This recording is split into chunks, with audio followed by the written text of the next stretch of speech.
বাড়িতে যায় সালাম দিবে। আমার উম্মত যদি সালামের উপর সালাম বেশি বেশি করে করে একে অপরকে সালাম দেয়, মায়ার নবী রাহমাতুল লিল আলামিন বলেন, আমার যে উম্মত আগে সালাম দিবে সে উম্মতটা অহংকার থেকে মুক্ত হয়ে যাবে। সুবহানাল্লাহ।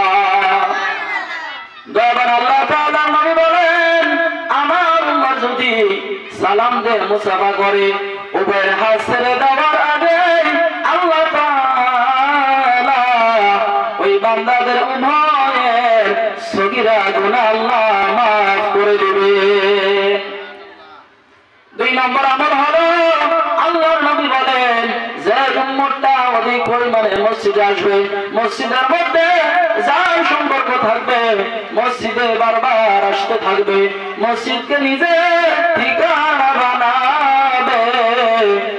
3 নম্বর নবীজি বলেন যে আল্লাহর রাস্তায় বাহির হয়ে যাবে, জানমাল সময় নিয়ে আল্লাহর রাস্তায় মেহনত করবে। দয়াবান আল্লাহ তাআলার নবী বলেন 3 ব্যক্তি আল্লাহর দায়িত্বে রয়েছে।